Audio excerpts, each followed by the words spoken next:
Hello and welcome to Las Blancas Podcast. I'm your host, Yash Thakur, and we are back with another episode of Las Blancas.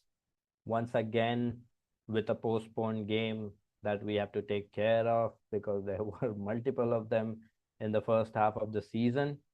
A game against Real Sociedad away, and we came out victorious 4 goals to 1. Brace from Brune, an own goal, a goal from Redondo, and another set piece goal conceded.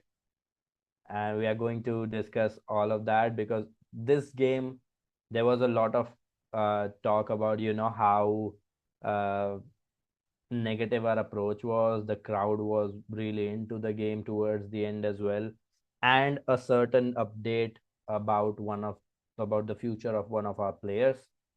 We'll get into all of that, and as always I've got Kanita with me. Kanita, how are you feeling today?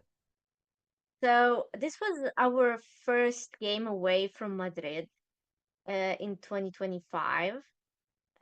We hadn't left Madrid for the entirety of January, and the first trip out was to Basque Country, and well, we won.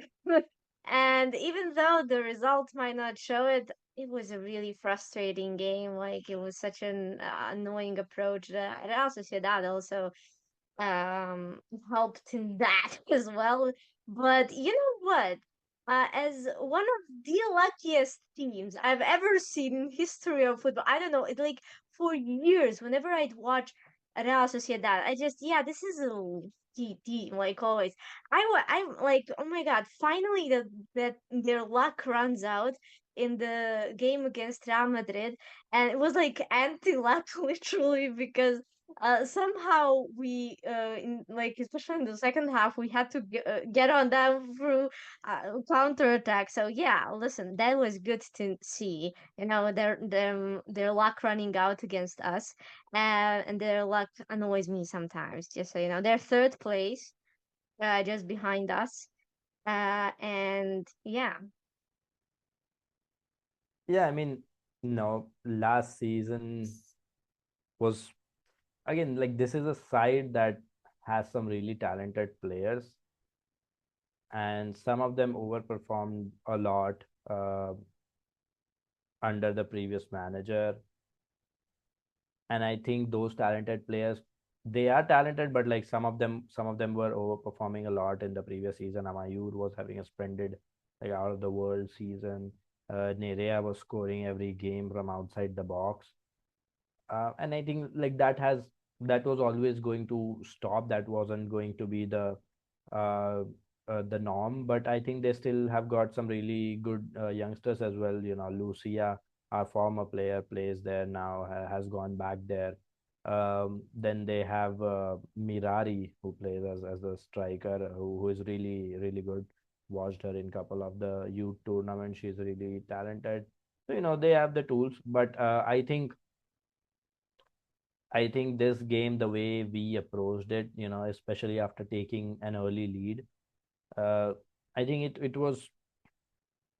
I get it why teams do it, but then again, from a team of our caliber, from a quality point of view, with the players that we have in the squad, I don't think this is the way that we should be. Sometimes, yeah, results matter. You have to be pragmatic and everything, but some may call that okay, this is the third best side in the league or whatever. But I think there is a clear gulf between the top two teams in terms of talent and the other in terms of squad talent at least. And I think that should show on the pitch, which it did not in this game, and we'll get into that. So let's start by talking about the lineups. Let's start by discussing the lineups now. So, one of the changes, and I think this is going to be the norm moving forwards as well. Uh, let's start by talking about the lineup. I'll quickly read it out. It was Misa in goal, Antonia as the right back, Rocio and Lacrar starting as the centre back. Lacrar once again no rest for her at all. We have no idea if she is completely fit or not, or if she is pushing through, because there were times where she was seen struggling a little bit as well. Olga at the left back as always now once again back after one game for Yasmin with a double pivot of Toletti and Angeldal and a front four. Now once again this is the standard, I think, our go-to front four that we are going to see in a lot of games. It was Linda, Weir, Athenea and Brune leading the line. No real surprises here, to be honest, knowing the situation with certain players and the rotation of the centre backs continuing as well for a large part. Rocio getting the chance as well. Front four remains constant. We keep switching one player out of the midfield in all games, I think. And I wouldn't mind this combination. I wouldn't mind Toletti Tere. I wouldn't mind Toletti Leopolds either. So yeah, I mean, no real sort of complaints. Maybe would have liked to see Yasmin a little bit, but given how Pardo was attacking from that side, I'm not sure if that would have been good for a new signing who is still trying to gel with the squad.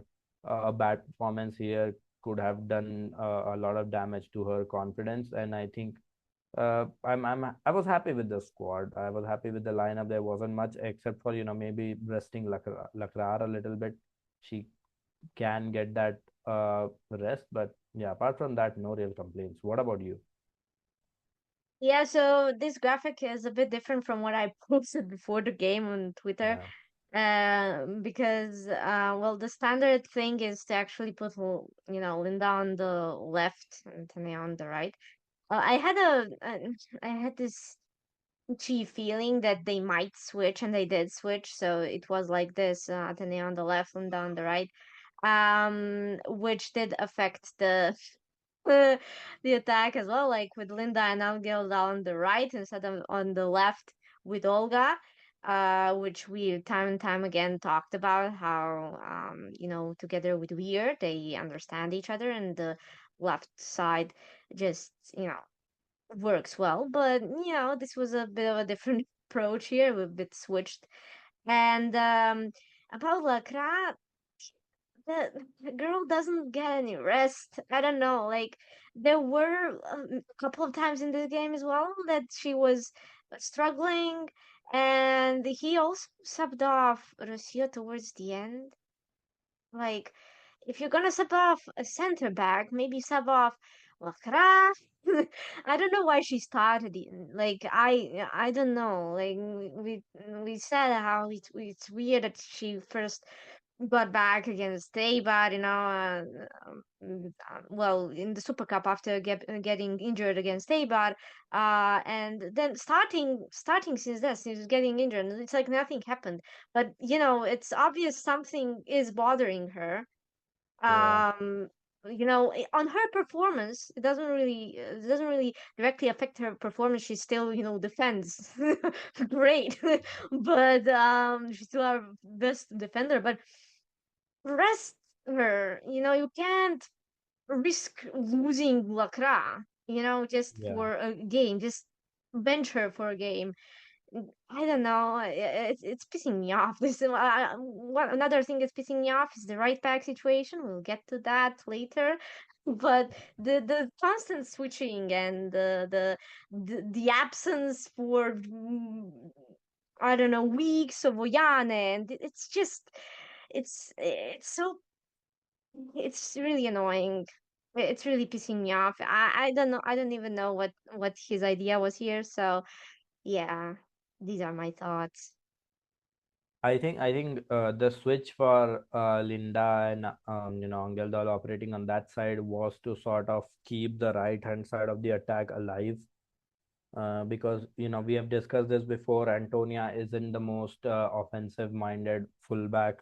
In fact, I don't think she's a fullback at all, to be honest. I think she's a right sided center back.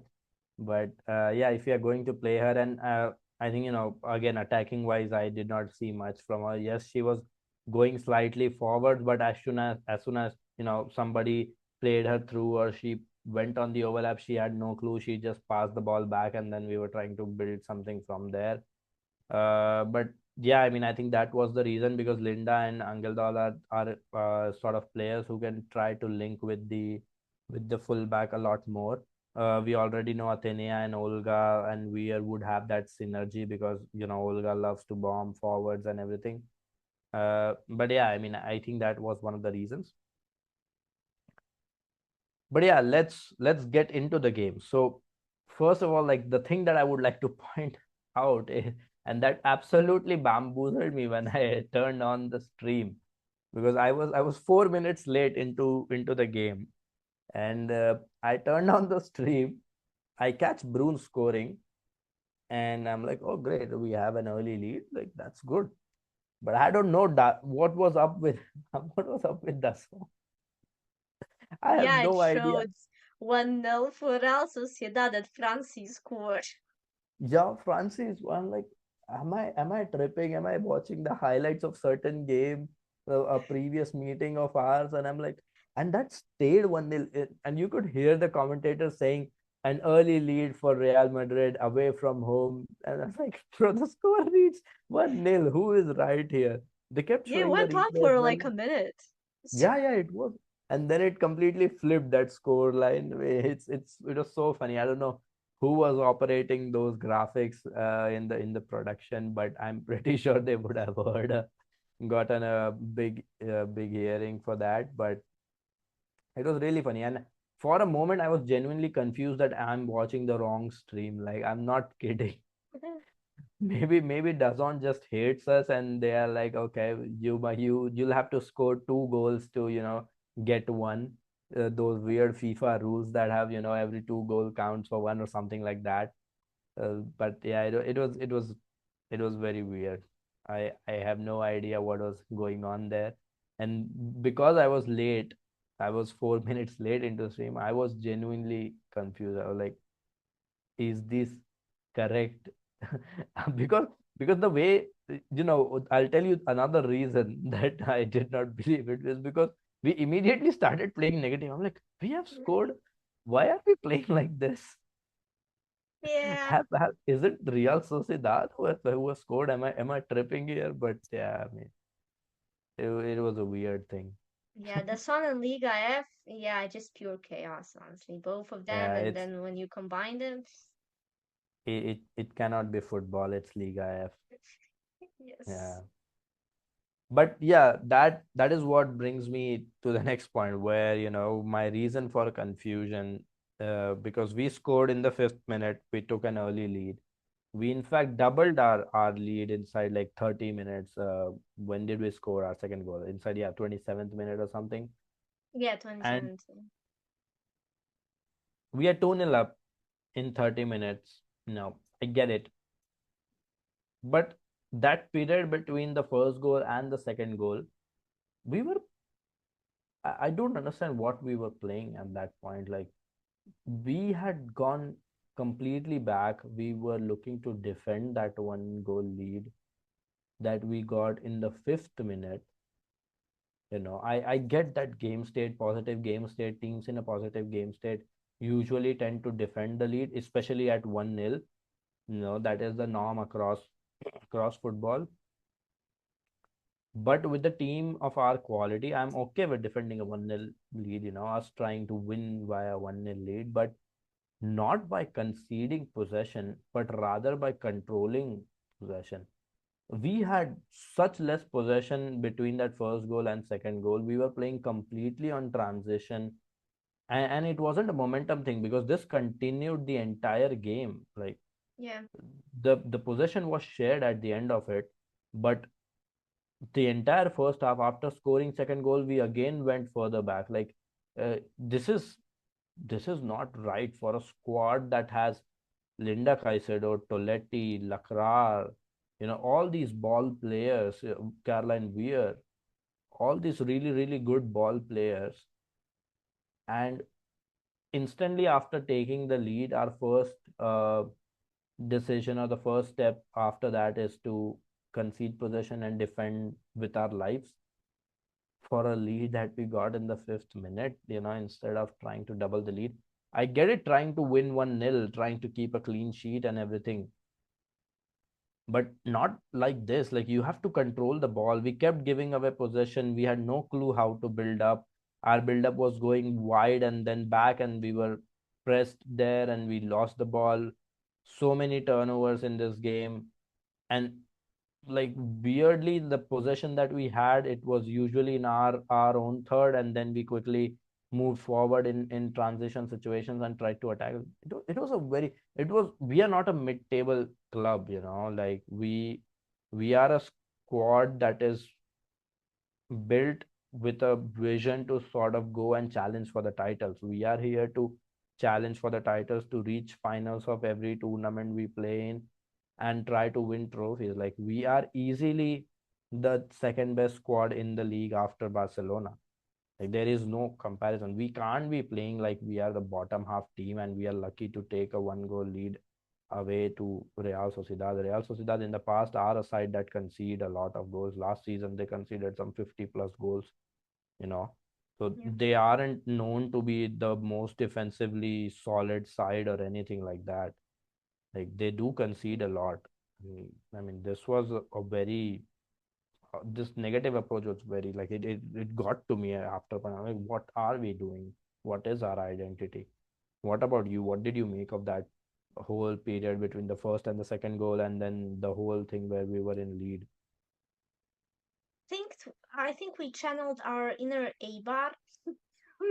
I like, support early and defend for our lives. I don't know why. Like the other day, I also watched A-bar beat Athletic by, just scoring early and Yeah, keeping that. And they did the same with us. So I mean, we definitely channeled our inner A-bar. I don't know what's happening at this point. Um, I but yeah. So here's the thing. I know, like 2 seasons ago, when Real Sociedad was really good, like they qualified for the Champions League Previa and stuff, and then they dropped again. So they have like this zigzag line of progression over the years. I don't even know what's happening with them, but I know that I used to watch them a lot that season, like almost every game or something. And they were really on possession. Like they loved possession. They were doing these like short, quick passes on like between each other all the time. And this is what that was characteristic for them. So last season, I don't know, they dropped. I didn't really watch them last season, but I saw something of that in this game. More in the second half when the Mayur got on, that's like triple substitution. But yeah. I in the first half, I'm not. I don't know what happened. Like, I think that in the entire game, we were like, okay, let them have the ball. We will fall back into our 4-4-2 off the ball and just wait for them. And we did not hold. And why do we do this? Like, we have 4-4-2, and like, in our 4-4-2, you will see like, Angel Dal would then be on the left, but when we're on the ball, then Angela will switch on the right to like build up with Linda, and I don't know, like I'm not really sure like why was this happening? Why the plan was to fall back, wait for them, and to just create danger in counterattacks to only create danger in counterattacks against Real Sociedad is a bit weird. We usually can just do that possibly maybe twice, and I don't know, in Clásicos that we have to rely on counterattacks, against Real Sociedad and fall back completely. I don't know. I have zero clue what the plan was. Like, it was annoying me. The first half was annoying me, and the second half didn't just annoy me. Uh, Real Sociedad actually brought something. So yeah, I guess. And yeah, guys, we conceded a set piece goal. So that's great. The reason Eibar play the way they do is because they don't have the goal scoring power that we possess. If they score a Mm, goal, they know how to defend, and they are like, okay, we have got our goal. Now we will defend. But we are a side that is capable of scoring multiple goals in every single game. And we have the squad for that. We have built for that. I don't know why we fall into this ugly mid block where there is no pressure on the ball from us. We are so passive without the ball. The press, there was no press either. Like yeah, playing in a 4-4-2 of the ball is not a problem if you're pressing right, if you're pressing high. yeah, But this mid block, just in the middle of the pitch, we are all sitting in the middle of the pitch. We are not pressing anybody on the ball. They can move the ball. Andre Jacinto was dropping between the center backs, was receiving the ball, was moving the bit. No pressure on her at all. Like nobody was pressing, which is very weird. Like we are not this mid block club, who is lucky to get a goals lead away from home. Like Real Sociedad are a side that haven't really been a team that is known for their defensive solidity. They played really good possession football and under Arroyo, and their possession football had some flaws as well, and their off-ball structure or their rest defense was really bad, and that is why they suffered last season when their attackers dipped in form. They were out of their purple patch. They struggled because their defense was not that good at all. They used to compensate a lot their attackers, and they could not last season. And that is what, like, all of our goals in this game were sort of fluky. I would say, that first Bruin goal was really bad. Second one, okay, maybe. Third one was an own goal. Fourth one as well, like uh, some recovery. Yeah, yeah, some recovery higher up in the pitch, and then somehow managing to dribble past two players and taking the shot. Like all of the goals were really ugly. Like it were like fluky goals. There was no like pattern of play that we were consistently trying to attack from and everything. So yeah, I don't know. Like we have a talent. We have a squad that is talented enough to be competing for or challenging for trophies, but somehow the squad is being made to play in a very mid-table like team that is lucky to score away from home and then defend, because it's just not it. Like this is unacceptable, to be honest, with the squad of players that you have. To be honest, we're playing this bad without the ball. Like it's high time that there is some, and this is why we get so easily thrashed against big teams unless we come out with a different plan like we did against Chelsea. Every big team has the tools to play around and play through this uh nonsense mid block that we play, where there is no pressure on the ball and the lines aren't even compact and players don't know who to track either. So it was a lot of clueless defending, and it was a lot of really really negative approach in this game. And yeah, the other thing that this led on to was us time wasting as soon as the second half began, which is like, for a team like us, when you are just two goals up in the first half, and you are time wasting from 50 minutes onward, I don't get it. Like, I think Misa received a yellow for that as well yeah. in what some before 53rd the minute, something like yeah that. 53rd minute she received a yellow for time wasting. In the 53rd minute, she is going down, holding on to the ball, taking time on her goal kicks, and crowd bought into it. Like crowd was every time Misa got on the ball from that point on, they were counting down the Yeah, seconds, and it was embarrassing. Like traveling, yes, we are the away side. Yes, I understand. Maybe some away venues are really difficult to play at, but you're two goals up. It's just 50 minutes. Try to play some football. Like what are we doing with the time wasting from 50 minutes onward? If it was the last 10 minutes and The momentum is completely with the opposition, and they are coming at us, and we cannot do anything, or we are struggling with it. We are just trying to hold on. If it's a derby, I understand, sometimes the pressures are high, and you need to resort to the. But 53 minutes on, I don't think it's even against Barcelona. If we are leading, I would be like, okay, now time waste from 53 minutes. There is a lot of time remaining, and that just puts you in a very wrong frame with respect to the referee, because if referee starts noticing this thing from 53 minutes onward, he's pretty sure he is going to give at least a couple of yellow cards for your players for time wasting. Like, that is, it is such a negative approach in this game. I was really like disappointed with the way we played in this game, to be honest. What did you make of the time wasting from Misa throughout the second half? The other day I posted a tweet saying I've learned to respect time wasting. You have to be the amount of unbothered to do it right. This isn't that. We didn't do it right. And I posted it for the Barcelona Levante game, just so you know. Yeah. Like, Levante did amazing at the time wasting in the last minutes and they won.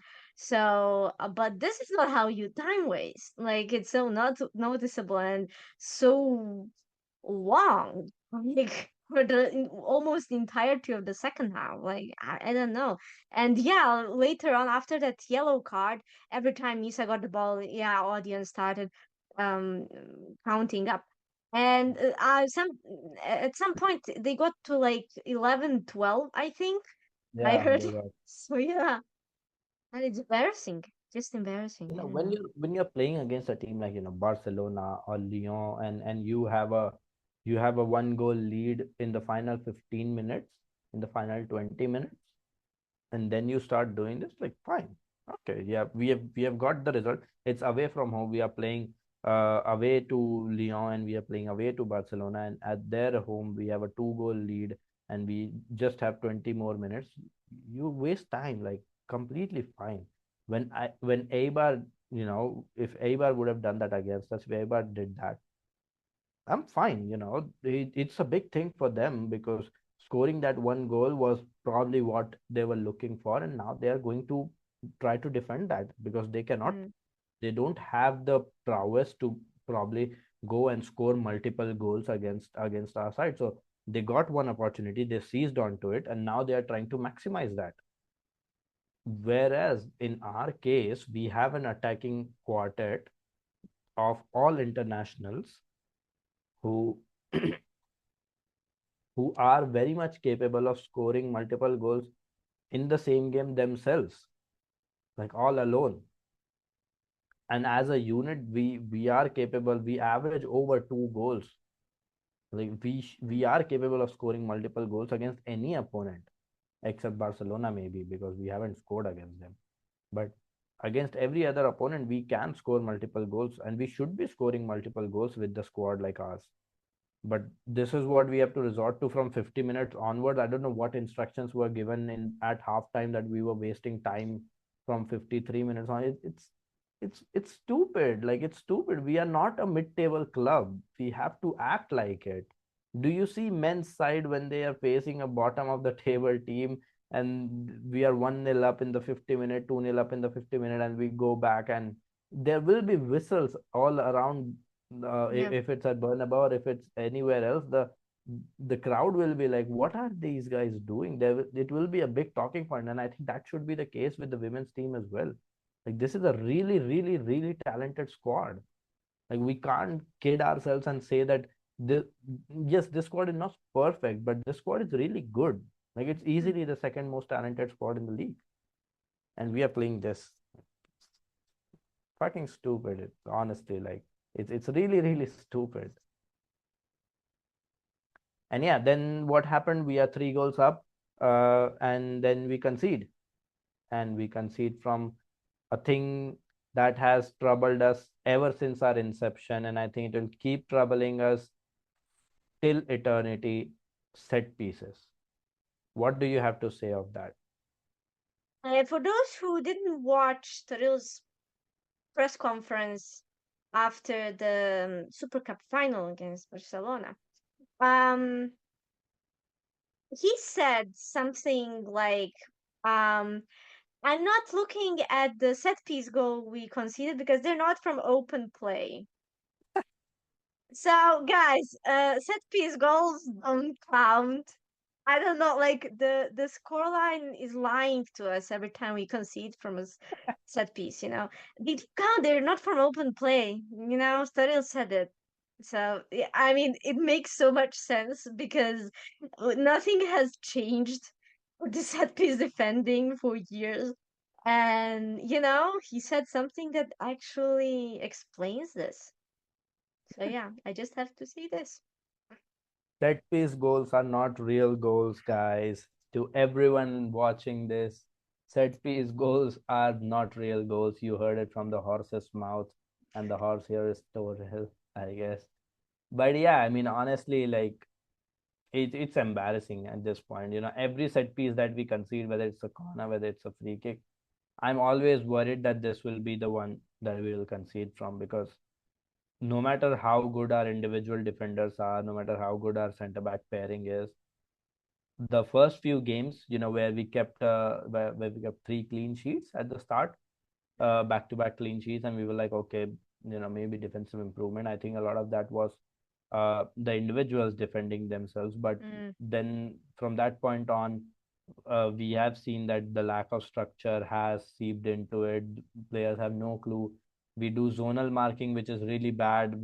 Because players have no idea what zones they are marking. When the opposition player attack those zones, there is lack of communication between the lines as well. It's really bad. Like, I don't know what we do with our set piece defending in training, but it's really not showing any sign of improvement. Now we are almost like we are two-thirds into the season now. I think at least by this point it should have at least slightly improved, slightly change of approach, but it's the same thing. Every game, if we concede a set piece, the likelihood of us conceding is like over 75% from that set piece. So I don't know at this point. Like, it's maybe that is the way to go forward. Like, set piece goals are maybe not real goals.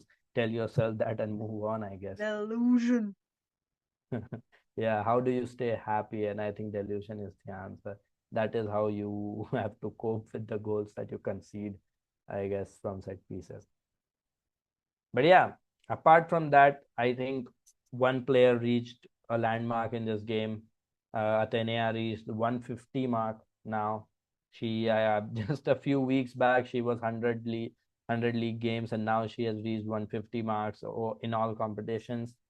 It's a big milestone. Once again, a player that has been a part of the squad for a very long time now, is a senior member in the squad now, has been a mainstay, and looks like is one of Toril's preferred choices on the flanks whenever she is fit. So yeah, I mean, while like last game itself, I think that one was really, really good. So there are signs of that player, but we would like to, as we have said before as well, I think would like to see that more often. What do you have any comments to add on her landmark, or should we move on to the next topic, which is a big one? Yeah, I have just one. So the third goal we scored. Well, I mean, Yeah, it was an own goal, but she did basically, the same thing she did against Espanyol in her own goal, last game. But yeah, she went in the straight line, just combining with a couple of our players, yeah, in the box, and just whooshed in and sent it to the near post, and instead of getting it to Linda, Jacinto was there to and scored an own goal there. So that's third goal is Atenea's doing, and yeah, I guess that this is her way of celebrating that 150 games. And yeah, we talked about her spark last time, so her doing basically the same thing as last time. It's a good indication. And yeah, as you said, we saw some of that player we knew from the start. And yeah, I mean, 150 games. Oh, and crazy. Every time there's a milestone, we're like, oh, wow, wow, slow down. So Yeah, yeah, it's like every other game she reaches some sort of milestone at this stage. It's her and Tere who keeps hitting those marks because they have been here for a very long time now, Misa along with too. Misa and Yeah, Olga. So yeah, I mean, these are the players that are sort of the foundation figures in the team, and it's good that a lot of them are still here, and a lot of them are very important parts of the squad. So that is important in squad building as well to have such players. But I think something that the biggest talking point in this game was the right back situation. Just a couple of days before this game, news broke out that Oihane is set to leave the club and join some side in NWSL. That is rumored for now, but she seems all set to leave the club. And I think the way players were hugging her, Brune was hugging her at the end of the game, it does look like it's all set and done now. Uh, she did not start this game. She hasn't started for a while, and for no apparent reason, she was out of the squad, which was the same thing with Lucia when she was here, which was the same thing with Savava when she played and then she was out. Uh, you know, with Maite, maybe things were different because Maite had a lot of competitions in different positions, and maybe that is why she suffered. But I think in terms of fullbacks, this has happened with every other fullback we have had. Some they just somehow disappear from the lineup. The same thing happened with Esther when yeah. she was here, just suddenly disappeared from the lineups and then left the club. I don't know. Uh, I think Oihane is our best right back option in the squad, and this feels like she's paying for crimes that she never committed. Yeah. Like, I don't know, I'll let you have this thing because I know you have watched Oihane at Athletic as well, and you have because since she came from Athletic, you know a bit better about her. You know, you have supported her for a longer time. What do you make of this decision? Guys, my bad, honestly. Every time I like a player, it's one of my favorite players in the squad. They leave early with every single player that left. So far, we had three. We had Lucia, we had Naikari, we had Maite, all three some of my favorite players ever. And Oihane as well now. Like I'm my bad, guys. This is my bad. I apologize. Yeah, no, it's not. It's Toril. It's Toril. I'm not taking credit for this. I am pissed. Okay, I think this is fifth game in a row that she didn't feature even a minute. I just started featured, not even a single minute. So, at least it was a few weeks. Like, okay, so it looked like she was getting her minutes cut in the like a few weeks like before that, and then she got put from the start on the left back because we didn't have a left back available, and she was, well, basically our only option to put on the left back. It wasn't a good game, but however, the very interesting thing is that she didn't feature since then, and this is it's like he was looking for an excuse to just drop her completely. He's not the first player to just put on in a wrong position, have a bad game, and to use that as an excuse to drop a player. No, he has done that multiple times, multiple times, and the player would get dropped completely, and obviously want to live. And well, Oihane at least got to do this like in the middle of the season. not wait the whole season because since we signed like two right backs this summer, it was looking like might something stupid might happen. That Oihane was our only standing right back before they came Antonia and Shay. I was like, yeah, I hope it doesn't happen, but yeah, it did happen. And it while it's a rumor, it's a very strong one. And it's like Yeah. maybe it's a matter of days that we'll see now official announcement. So yeah, I don't know. She is our best right back. Like defensively, she is. I'll say alongside Lacra, she's our best defender. When we talk about defense, the offense part is different. Like we have, Shay has a different profile for offensive, but I don't know why it's not like these players know, just so you know. So Lucia, when she left, she said she never got a reason.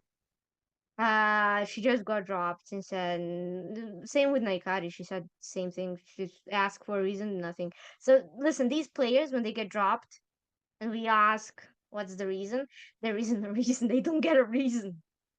So yeah, so You know, I don't know. He's pissing me off. He's been pissing me off since he came. So the thing is, Oihane isn't just our best right back option. She is our only true right back option yeah. because Antonia is not really a right back, and I'll stick by that whether people want to agree or not. We see that multiple times she is a centre back. She is a right centre back. She can play there. She played last season entirely there for Levante, but she is not a right back. That is, she does not have those traits to receive with a touchline behind her back and then to support attack as well, because we want our fullbacks to do that. Shayla somehow compensates for that, but Shayla isn't a true right back either. She is a player who played wings and then has converted to play as the fullback as well, can fill in there. And this is what I'm saying when I say that Oihane is paying the price for crimes that she did not commit. She was played at left back because we did not have a left back backup. That is poor squad planning on our part. She was the only option that could fill in. She filled in, did not have a good game, and as a result of that, playing in a position that isn't hers and putting in a bad performance, she's completely out of the squad somehow, Yeah.